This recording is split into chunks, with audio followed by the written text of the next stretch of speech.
Let's talk about this ultra-fast and silent 80 gigabits per second SSD enclosure, TerraMaster D1 SSD Pro. I'm ArtIsRight. Full disclosure, Terra Master sent me this enclosure for me to do a review. All the opinions you're about to hear are solely going to be my own. Now, this is being sold as a diskless enclosure, meaning that the NVMe SSD is not included as part of the package. This is the same arrangement I have with Terra Master as well, meaning that I have to provide my own NVMe. The one I'm using inside this enclosure is a PCIe Gen 4. It is the Western Digital SN850X 4 terabyte capacity.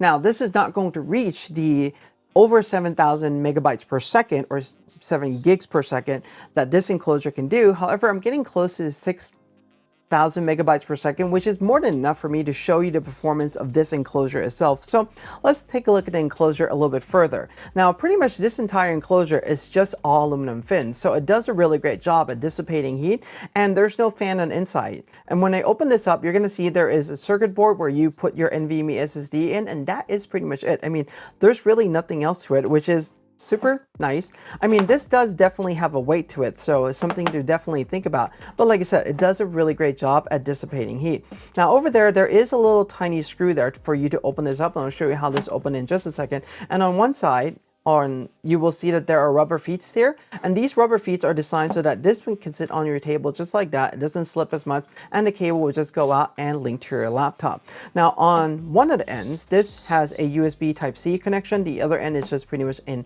blank there, and this also has a LED indicator. Now if the LED indicator is showing white, it means you're using an 80 gigabits per second protocol, whether that would be USB 4, Thunderbolt 3, 4, or 5. And if you're using anything else that doesn't reach that 80 gigabits per second protocol, you're going to see this light showing an amber. Now this is not on right now, so you're not really going to see the light per se.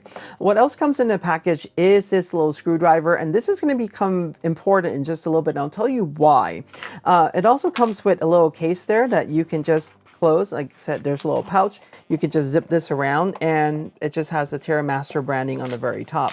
And the other thing too you get is a USB Type-C to USB Type-C cable. It comes with a little cable tie, and it says Terra Master. Now this cable is spec at 80 gigabits per second and 240 watts. So you can also use this to charge your device if you need to, but that's just something interesting to note there. It also comes with a little gum stick. This is an extra thermal pad for your NVMe SSD should you replace that in the future. Some documentation about the TPC backup or backup software. This is a PC only software that you can download as a complement to this drive system. There are setup guides and also warranty booklet as you're seeing right now. So the reason why I say that this particular screwdriver is important is because this has a little screw there that is somewhat recessed, and I'll just put this in right now, and you can see how the screw just kind of goes in just like that.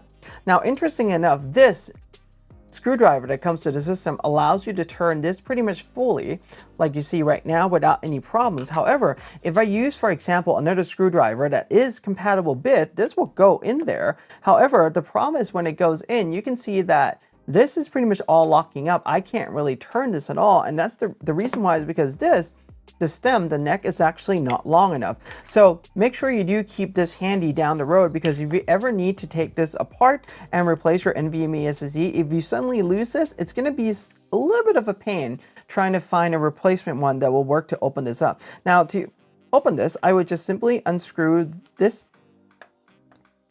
Phillips screwdriver, and that's pretty much open already, and we'll pry this apart, and that's pretty much it. This is the inside. So on one inside, you can see that there is like a little feet there, and there are little grooves.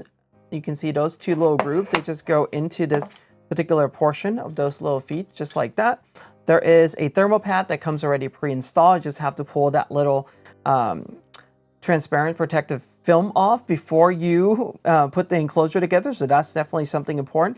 And that's just, you know, super simple. Now this is also a Phillips, and this screwdriver happens to also be compatible to this as well. And you can see that this is an SN850X 4 terabyte one right there. And that's pretty much it. This is the enclosure as is as simple as it comes. There's really nothing else to it. It's just a circuit board, and everything is just all aluminum. That's why it does a really good job dissipating heat. Now, to put this together, just simply align it to the groove just like that. And when it comes to here, I would just go and pretty much screws this in like so. Like I said, make sure you do keep this handy. I would probably maybe keep this with the device itself so that, or in the case for the device so that you have it handy. But yeah, this is as simple as it comes. Now, the one thing to note is that this is compatible with a 2280, which is one of the more common size NVMe SSD, but that is pretty much the only size that it is compatible with. So if you have a shorter one, you have a longer one, it is not going to fit into this enclosure. Now, what we're going to do is let's take a look at it on the computer a little bit. And I have the TerraMaster page open right now for this particular drive. We're going to plug this in and we're going to do some testing on here, including this speed test, copying file in and out, and so forth. But this, like I said, this all aluminum design, 80 gigabits per second. This can reach up to over 7,000 megabytes per second, provided that you're using the latest Gen 5 NVMe SSD. At the prices right now for the SSD, I would probably say, like, if you have something that can reach like a higher speed above 5,000 megabytes per second, even if it's not Gen 5, I probably would not advise you to go and get a new one. If you have something laying around already, I would probably use that. Now, this is compatible. They were saying compatible with Thunderbolt 5, 4, and 3, USB 4 and 3.2 is plug and play. There's no driver that you need to install on both Mac, Windows, and Linux operating system. So interestingly enough on that one. And it does this own thing where it's like, you know, on the top here, you can see probably right now that this is showing a white light. And this means that it's using a USB 4 protocol. Now, when I check this on my Mac system information, we can see right there that this is pretty much handshaking using a USB 4 protocol and not necessarily any Thunderbolt or anything like that. It could also be the cable that's not giving the Thunderbolt 5 connection, but we're getting the full speed on here and you're going to see in just a moment. So it's really not a big deal, I would say. But it is just something to note. Now, it has like all these different safeguards in there, like surge protection, ESD, and all these other things. It is, like I said, super durable on this, so it's really good. And you can check out a little bit more of the specs on their website as well, what they have there. It's compatible with all these different interfaces, USB 3.2, 3.1, and 3.0. This is something I didn't mention a little bit earlier. And it can support up to 8 terabytes. Something that I did talk about is compatible with PCIe Gen 3, Gen 4, and Gen 5 that is using the M key, which is actually the one I'm using in here. And it tells you a little bit more about the device itself, how it dissipates the heat. Now, based on my usage of this, even though I'm reading and writing to it quite a lot, most of the time the enclosure just becomes kind of warm because it does a really great job dissipating heat. It never goes like overly hot or anything like that, which is awesome. Now, the other thing I want to quickly show you is the TPC software. This is the backup software for Windows operating system. So if you're using Windows, this is something that you can definitely do. It also has other things that you have as well, like you can do a partition backup, you can do different file backups. So many things that you can really use this in a different way. You can do to restore. You start to get the idea of here. But for now, what we're going to simply do is just focus on performance testing on a Mac OS.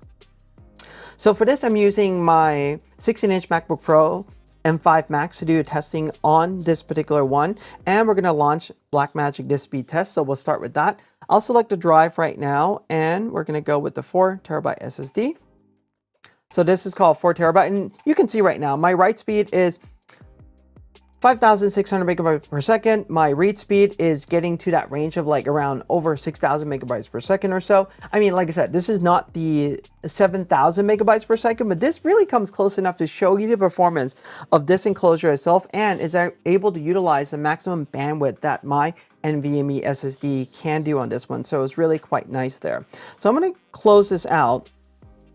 And the next thing what I want to do is we're going to do a couple of file copying. So I have this folder that is around 260 gigabytes of just video and voice data that I'm using to record these videos. So I'm going to drag this over right now and let's see the performance of this. So let's going to see the read and write on the SSD on this one. So we can see that is reading about or writing to this drive at around 5.7, 5.8 gigabytes per second. Now, a lot of this too will depend on the NVMe SSD that you have, if it has an SLC cache or not, if it has like DRAM on it or not. It's going to vary depending on the drive that you have, but so far, the enclosure itself is doing the job just well, and this is not even warm at the moment. It's just really, I mean, just slightly warm to touch, very slightly right now. So just like that, we're able to copy everything over, and you can see that it's saturating the write speed the entire time. So this is really awesome. So what I'm going to do here is we're going to name this one number 2, and I'm just going to drag this back to my desktop, and let's take a look at the read performance on this one right now. So we'll give it just a moment, and you can see it's now reading at over 6 gigabytes per second, which is really awesome there. In fact, it's actually a little bit higher than the speed that I got from Blackmagic Disk Speed Test. So right now it's doing around 6.5. So the enclosure is doing a really good job and is supporting the NVMe SSD that I have put into this one just fine without any issues. And then the one more thing we're going to do is we're going to bring files in and out and see how much longer it's going to take. Now this is not really taking too long at all, as you can see right there. All right. So I'm going to name this one, rename it to number 3, and simply enough, what I'm going to do is copy that here and copy number 3 to my desktop. And let's see how is it doing with bidirectional file copying. So we're still doing a pretty good job there. Now, interestingly enough, the read and write on this one has kind of gone up a little bit. It's now saturating bandwidth both ways. This is going to take a little bit longer because the bandwidth's now being used, being divided by writing and reading, but still, this is doing a really good job right here. Now, interestingly enough, copying to a desktop is a little bit faster, and that's because the SSD inside my MacBook Pro is definitely a lot faster than the external SSD that I'm using, my Western Digital SN850X. So that's just something to note there. And that's the reason why the desktop one is going to finish before the files that are being copied to the 4 terabyte one. And now that it has a little bit more bandwidth, you can see that the speed does go up a little bit, but throughout at any given point in time, this is pretty much maintaining the speed, which is actually something that we would love to see. So this is partially done by the enclosure, by the controller, the enclosure itself, by the protocols using, and now it's just getting a little bit warm after I'm doing all these reading and writing. But you can see how this is actually functioning and performing just fine the way how we would expect it, and all those files copying are done. So that is the testing and review for TerraMaster D1 SSD Pro. If you care about heat dissipation and overall performance, this is a really great enclosure to consider.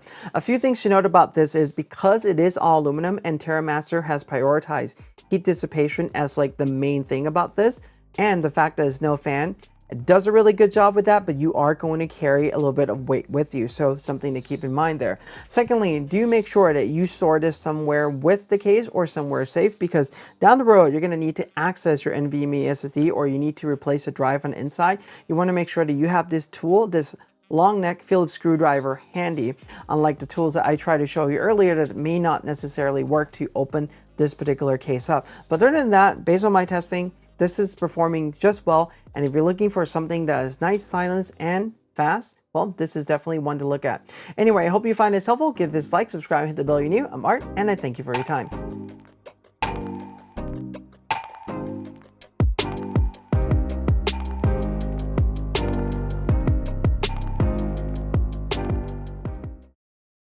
And it seems that TerraMaster is really prioritizing heat dissipation.